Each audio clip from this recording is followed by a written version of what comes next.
Hello students, welcome to my channel. तो आज के इस वीडियो में हम लोग कोलिगेटिव प्रॉपर्टीज़ के क्लास को ही कंटिन्यू करने वाले हैं, जिसके अंदर आज हम लोग पढ़ेंगे elevation of boiling point.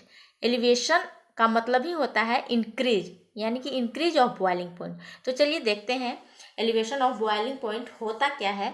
Boiling point elevation refers to the increase in the boiling point of a solvent upon the addition of a non-volatile solute। मतलब किसी सॉल्वेंट के अंदर जब हम नॉन वोलाटाइल सॉल्यूट को ऐड करते हैं तो बॉइलिंग पॉइंट इंक्रीज हो जाता है। अब ये इंक्रीज कैसे होता है, आइए अब हम ये तीन सिस्टम के माध्यम से समझने का प्रयास करते हैं। देखिए यहाँ पे तीन सिस्टम हमने बनाया है। यहाँ पे ए जो है जिसके अंदर हमारा सॉल्वेंट प्रेजेंट है और सॉल्वेंट वो भी कैसा, वोलाटाइल इन नेचर। और दूसरा सिस्टम है बी जिसके अंदर हमारा सॉल्यूट है जो कि नॉन वोलाटाइल इन नेचर है। इसका मतलब नॉन वोलाटाइल कहने का मतलब जिसका वेपर नहीं बनता हो, और वोलाटाइल मतलब जिसका वेपर बनता हो। तो सॉल्वेंट का वेपर बन रहा है और सॉल्यूट का वेपर नहीं बन रहा है। अब जब इस सॉल्वेंट में जब सॉल्यूट को ऐड कर देंगे, यानी नॉन वोलाटाइल सॉल्यूट है, तब हमारा जो सॉल्यूशन तैयार होगा वो ए बी का तैयार होगा। अब यहाँ पे जो समझने वाली बात है कि सॉल्वेंट जब अपने प्योरेस्ट फॉर्म में जब रहता है तो सरफेस पे सारे सॉल्वेंट के मॉलिक्यूल प्रेजेंट है। जब सरफेस पे सारे सॉल्वेंट के मॉलिक्यूल हैं तो वेपर भी सॉल्वेंट के ही बनेंगे। तो ज़्यादा से ज़्यादा मात्रा में वेपर बनेगा यहाँ पे। क्यों? क्योंकि सरफेस पे सिर्फ सॉल्वेंट के मॉलिक्यूल है जो कि वोलाटाइल इन नेचर है। अब जब इसके अंदर जब सॉल्यूट को ऐड कर दिया गया तो यहाँ पे जो सॉल्यूशन तैयार हुआ, अब यहाँ पे क्या होता है, सॉल्यूट के पार्टिकल भी मौजूद हो जाएंगे और सॉल्वेंट के भी पार्टिकल मौजूद रहेंगे। अब जिसके कारण क्या होगा कि जब सॉल्वेंट अपने प्योरेस्ट फॉर्म में था तो वो ज़्यादा से ज़्यादा वेपर बना रहा था। अब जब ज़्यादा वेपर बन रहा था तो यहाँ पे इस सिस्टम के ऊपर ज़्यादा प्रेशर लग रहा था। लेकिन अब यहाँ सरफेस पे क्या हो जाता है कि सॉल्यूट के पार्टिकल भी मौजूद होते हैं जो कि नॉन वोलाटाइल है। ये तो वाष्प में बन ही नहीं रहा है, लेकिन साथ ही साथ ये सॉल्वेंट का जो वाष्प बनने की जो प्रक्रिया थी उसको भी कम कर दे रहा है, क्योंकि सरफेस पे सॉल्यूट ने आके जगह को ऑक्यूपाई कर लिया है। ठीक है, अब जब जगह ऑक्यूपाई कर लिया है तो हम लोग जानते हैं कि जो सरफेस के ऊपरी सतह पे जो पार्टिकल रहते हैं वही वेपराइज होते हैं। तो यहाँ पे नॉन वोलाटाइल सॉल्यूट भी मौजूद है और वोलाटाइल सॉल्वेंट। तो जो वोलाटाइल सॉल्वेंट है वो तो वेपर बनेगा लेकिन कम मात्रा में बनेगा, क्योंकि यहाँ पे सरफेस पे सॉल्यूट ने ऑक्यूपाई कर लिया है एरिया को। ठीक है, तो यहाँ पे जब वेपर कम बनेगा तो प्रेशर भी कम लगेगा। तो अब हम कोलिगेटिव प्रॉपर्टीज़ के अंदर ये पढ़ने वाले हैं कि जब हमें जो वेपर प्रेशर, अगर हमें सॉल्वेंट का जब अपने जो प्योरेस्ट फॉर्म में था उतना ही अगर वेपर प्रेशर इस सिस्टम के ऊपर लगेगा तो फिर इसके लिए क्या करना पड़ेगा, तो इसके लिए फिर हमें हीट या टेम्परेचर इंक्रीज करना होगा। तभी जाकर नीचे के जो सॉल्वेंट के मॉलिक्यूल हैं, मतलब सरफेस से जो नीचे नीचे जो सॉल्वेंट के मॉलिक्यूल होंगे वो उनको एनर्जी मिलेगा। तो जब वो एनर्जी को गेन करेंगे तो फिर यहाँ पे जो सरफेस पे जो सॉल्यूट के मॉलिक्यूल हैं उनको हटाकर वो वेपराइज होंगे। ठीक है, क्योंकि यहाँ पे सरफेस पे जो सॉल्यूट के पार्टिकल यहाँ पे प्रेजेंट है, इसको हटाने के लिए ज़्यादा एनर्जी की आवश्यकता होगी सॉल्वेंट को। तो सॉल्वेंट को एनर्जी कहाँ से मिलेगी, तो टेम्परेचर इंक्रीज करेंगे। तो टेम्परेचर जब इंक्रीज करेंगे तो सॉल्वेंट के मॉलिक्यूल को एनर्जी मिलेगी, जिससे वो सॉल्यूट के पार्टिकल को सरफेस से हटा करके वो यहाँ पे वेपराइज हो जाएंगे। ठीक है, तब यहाँ पे क्या होता है, यहाँ भी जब टेम्परेचर इंक्रीज किए तो वो भी वेपर प्रेशर यहाँ भी सिस्टम के ऊपर उतना ही बराबर हो गया जितना कि ये सॉल्वेंट अपने प्योरेस्ट फॉर्म में था। लेकिन उसके लिए क्या करना पड़ा, टेम्परेचर को इंक्रीज करना पड़ा। ठीक है, तो इस प्रकार हम लोगों ने समझा कि कैसे टेम्परेचर इंक्रीज हो जाता है, यानी कि जब किसी सॉल्वेंट के अंदर जब नॉन वोलाटाइल सॉल्यूट को जब ऐड करते हैं तो उसका बॉइलिंग पॉइंट किस प्रकार से इंक्रीज होता है। ठीक है, समझ में आ गई बात। तो चलिए अब हम आगे बढ़ते हैं। तो देखिए यहाँ पे जो पॉइंट लिखा गया है, when a non volatile solute is added to a solvent the resulting solution has a higher boiling point than that of the pure solvent. तो यही बात यहाँ पे लिखा गया है जो हमने अभी समझ लिया कि जब नॉन वोलेटाइल सॉल्यूट को जब हम सॉल्वेंट के अंदर जब ऐड करते हैं तो हमें प्राप्त सॉल्यूशन जो होता है उसका बॉइलिंग पॉइंट हाई हो जाता है, किसके अपेक्षा? सॉल्वेंट के अपेक्षा।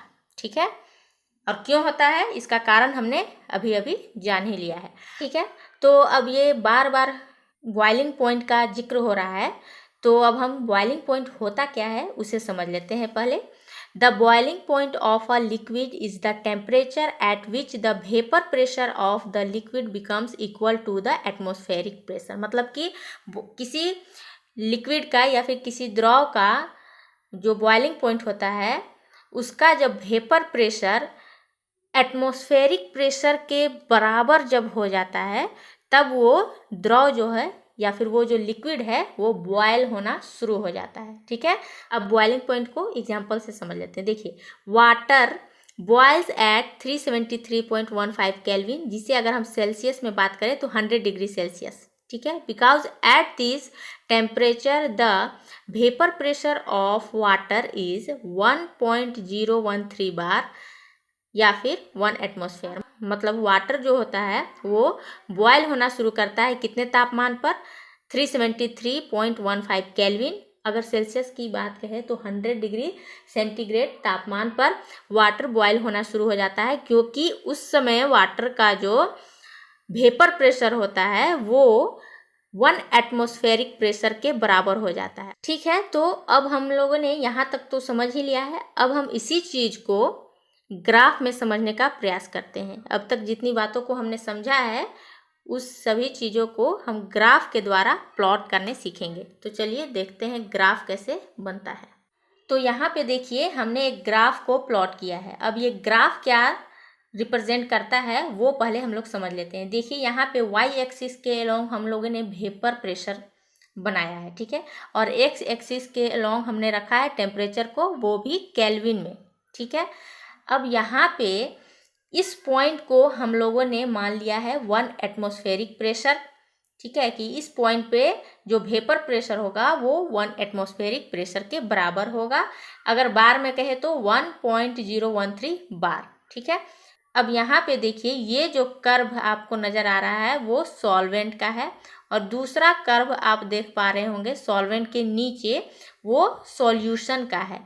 अब ये क्या रिप्रेजेंट कर रहा है उसे समझ लेते हैं। देखिए, तो यहाँ पे देखिए जब सॉल्वेंट अपने प्योरेस्ट फॉर्म में होता है तब वो बॉयल होना शुरू करता है, यानी जब वो 1 एटमॉस्फेरिक प्रेशर के बराबर हो जाता है तो उसकी जो वैल्यू आती है, तो उस समय जो टेम्परेचर रहता है वो इस पॉइंट पे रहता है। हमने किसी भी सॉल्वेंट के बारे में बात किया है। ठीक है, कोई भी सॉल्वेंट हो सकता है, वाटर हो सकता है, एसीटोन हो सकता है, बेंजीन हो सकता है, कुछ भी।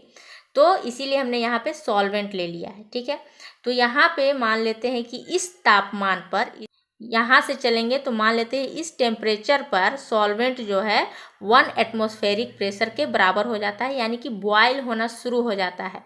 तो इस पॉइंट को हम लोगों ने यहाँ से डॉटेड लाइन से रिप्रेजेंट किया है, और इस पॉइंट को हम लोगों ने क्या कहा कि बॉइलिंग पॉइंट ऑफ सॉल्वेंट है ये, क्योंकि इसी पॉइंट पे सॉल्वेंट बॉयल होना शुरू हो जाता है।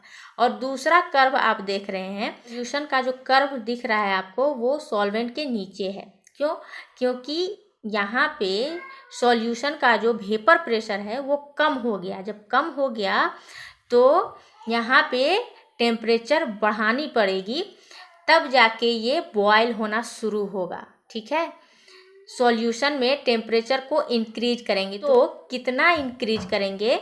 तो ये देखिए यहाँ से ये सॉल्वेंट का अपने प्योरेस्ट फॉर्म में टेम्परेचर था तब ये बॉयल हो रहा था। अब थोड़ा और बढ़ाएं तब जाके इस पॉइंट पे, यानी TB तक हम लोग बढ़ाएं, T0B से TB तक हम लोगों ने बढ़ाया इस पॉइंट पे, तब जाके हमारा सॉल्यूशन जो है बॉयल होना शुरू हुआ। ठीक है, तब वो जो सॉल्यूशन है 1 एटमॉस्फेरिक प्रेशर तक पहुंच पाया। ठीक है, यहाँ इस पॉइंट पे ये वाला जो पॉइंट है वो बॉइलिंग पॉइंट ऑफ क्या है, सॉल्यूशन। ठीक है, तो आपको साफ अब डिफरेंस पता चल रहा होगा कि सॉल्वेंट अपने प्योरेस्ट फॉर्म में जल्दी बॉयल होना शुरू हो जाता है, और जब इसमें नॉन वोलाटाइल सॉल्यूट को ऐड कर दिए, जब सॉल्यूशन तैयार हुआ तो उसके लिए और ज़्यादा हीट या एनर्जी देनी पड़ी, तब जाकर वो बॉयल होना शुरू हुआ। तो इस तरह हम लोगों ने ग्राफ के माध्यम से समझा कि सॉल्वेंट का बॉइलिंग पॉइंट कम होता है और सॉल्यूशन का बॉइलिंग पॉइंट ज़्यादा होता है। ठीक है, तो ये अंतर कितना ज़्यादा होगा, तो वही अब आगे हम लोग फॉर्मूला से इसे रिप्रेजेंट करेंगे। ठीक है, तो अब आगे बढ़ते हैं। देखिए जो पॉइंट लिखा गया है, the vapour pressure curve of solution lies below the curve for pure solvent. मतलब यहाँ पे जो सॉल्वेंट का कर्व है और सॉल्यूशन का कर्व है, उसी के बारे में कहा जा रहा है कि सॉल्यूशन का जो कर्व है वो किसके नीचे लाई करेगा, वो सॉल्वेंट के कर्व के नीचे रहेगा।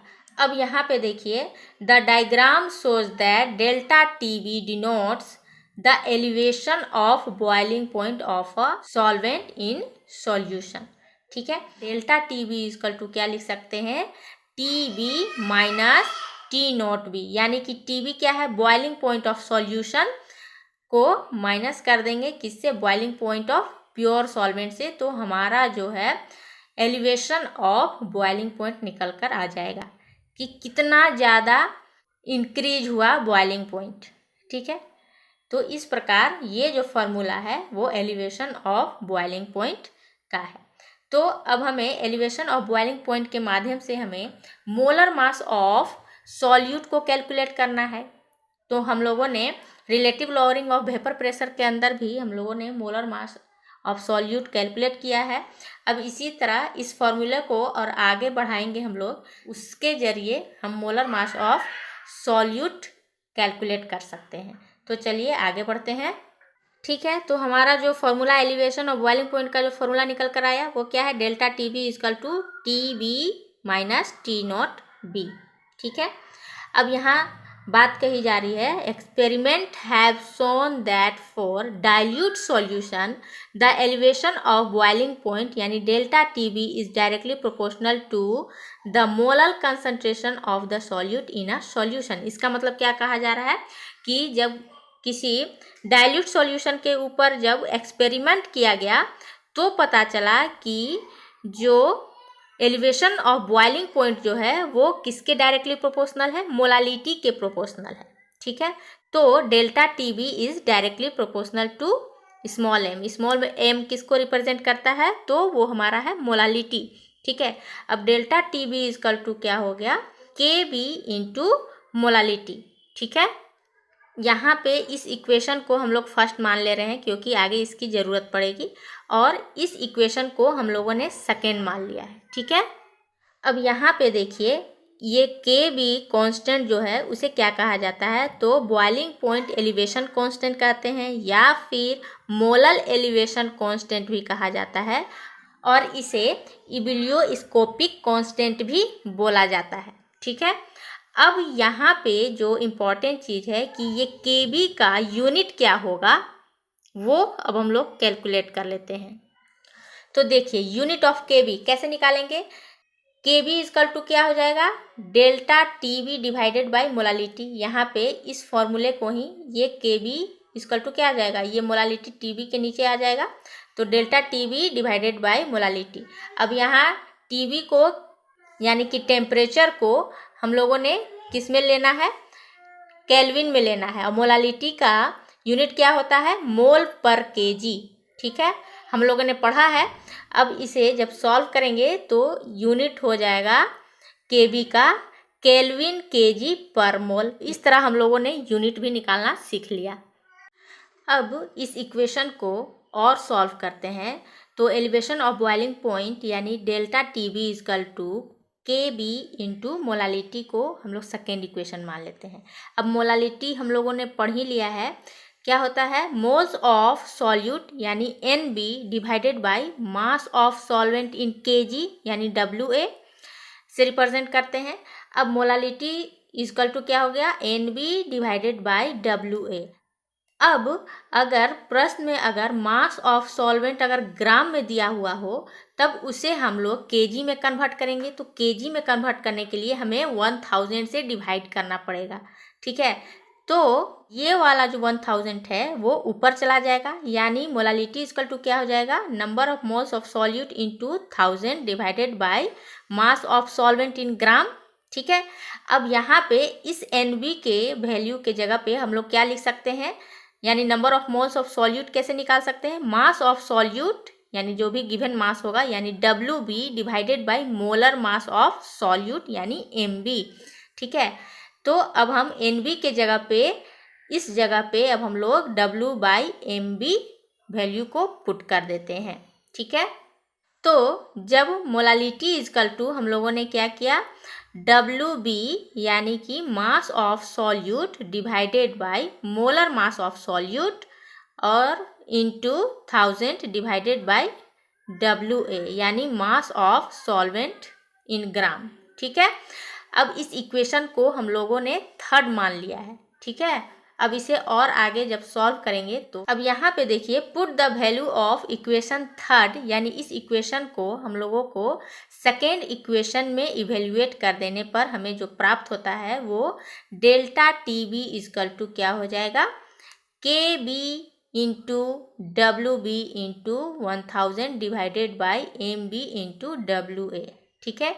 यानी WB क्या है, मास ऑफ सॉल्यूट, और MB क्या है, मोलर मास ऑफ सॉल्यूट, और WA क्या है, मास ऑफ सॉल्वेंट इन ग्राम, क्योंकि यहाँ पे 1000 से मल्टीप्लाई कर रहे हैं, ठीक है।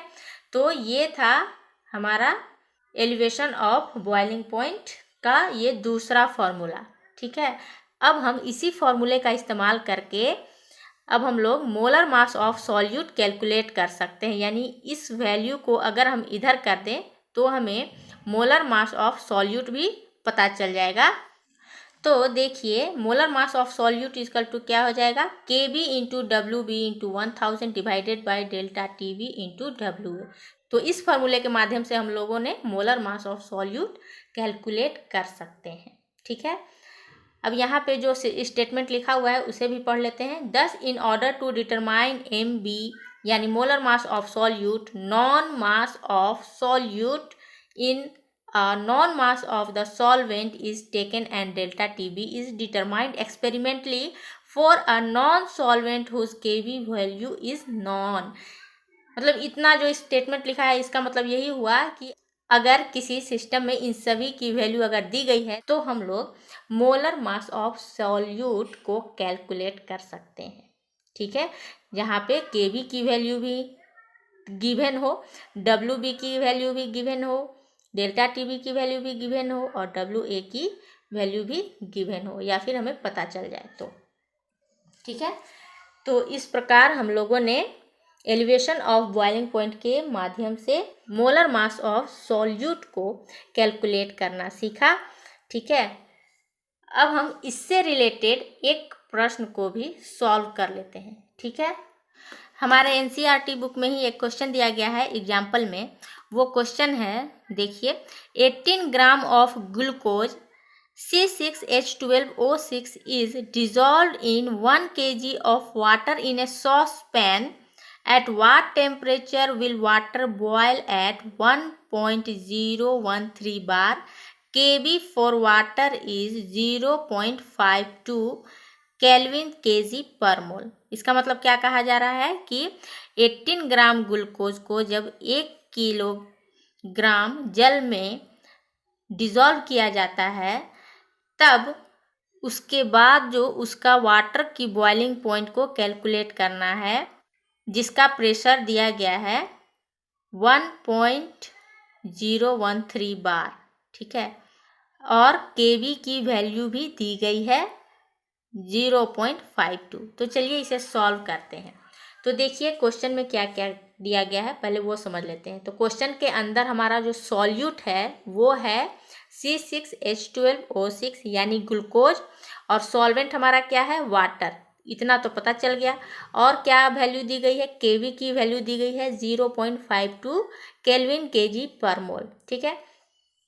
अब हमें क्या करना है, मोल्स ऑफ सॉल्यूट यानी NB की वैल्यू कैलकुलेट करनी है।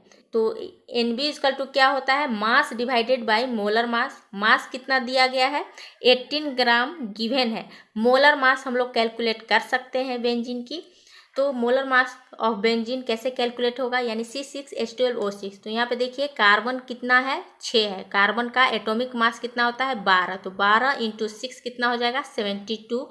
यहाँ पे हाइड्रोजन की संख्या कितनी है, 12। हाइड्रोजन का एटॉमिक मास कितना होता है, 1। तो 1 से मल्टीप्लाई करेंगे 12 को, तो यहाँ पे 12 हो जाएगा। और ऑक्सीजन की बात करें तो ऑक्सीजन यहाँ पे कितना है, 6 है, और ऑक्सीजन का एटॉमिक मास होता है 16। तो 16 × 6 कितना हो जाएगा, 96। जब आप इसे ऐड करेंगे तो आपका जो वैल्यू निकल कर आता है 180 ग्राम पर मोल। ठीक है, तो अब हम इस वैल्यू को यहाँ मोलर मास की जगह पे पुट कर देते हैं। जब आप इसे सॉल्व करेंगे तो ग्राम से ग्राम कैंसिल आउट हो जाएगा, और 180 से 18 में भाग जब देंगे तो 0.1 मोल आ जाएगा। ये मोल ऊपर में चला जाएगा। ठीक है, और हमारा सॉल्वेंट की जो वैल्यू दी गई है वो 1 kg है, यानी वाटर कितना दिया गया है, 1 kg। ठीक है, अब हम और आगे इसे सॉल्व करते हैं। तो मोलालिटी इक्वल टू क्या हो जाएगा हमारा, moles of solute divided by mass of solvent in kg। तो मोल्स ऑफ सॉल्यूट हम लोगों ने निकाल लिया, कितना, 0.1 मोल। ठीक है, divided by mass of solvent in kg कितना दिया गया है, 1 kg। जब आप इसे सॉल्व करेंगे तो कितना आ जाएगा, 0 मोल पर kg मोलालिटी निकल कर आ गया। ठीक है, तो एलिवेशन ऑफ बॉइलिंग पॉइंट कितना आया, delta TB equal to KB × M। तो KB की वैल्यू दी गई है, यानी कि एलिवेशन कांस्टेंट की वैल्यू दी गई है। तो यहाँ पे कितना दिया गया है, 0.52 केल्विन kg पर मोल इंटू मोलालिटी अभी हम लोगों ने फाइंड किया 0.1 मोल पर kg। अब ये मोल कैंसिल आउट हो जाएगा, kg से kg कैंसिल आउट हो जाएगा, तो यहाँ पे बच गया केवल केल्विन। तो यहाँ पे डेल्टा TB की जो वैल्यू निकल कर आती है, यानी एलिवेशन ऑफ बॉइलिंग पॉइंट, वो है 0.052 केल्विन। ठीक है, अब आगे बढ़ते हैं। Since water boil at 373.15 kelvin at 1.013 bar pressure. अब वाटर जो बॉयल होना शुरू करता है इतना केल्विन तापमान पर, जिसका एटमॉस्फेरिक प्रेशर इतना होता है। ठीक है, इसलिए boiling point of solution will भी क्या हो जाएगा, तो delta TB equal to TB - T0B। ठीक है, तो यहाँ से TB की वैल्यू निकाल सकते हैं, यानी कि बॉइलिंग पॉइंट ऑफ सॉल्यूशन। ये TB क्या है, बॉइलिंग पॉइंट ऑफ सॉल्यूशन, और T0B क्या है, boiling point of pure solvent.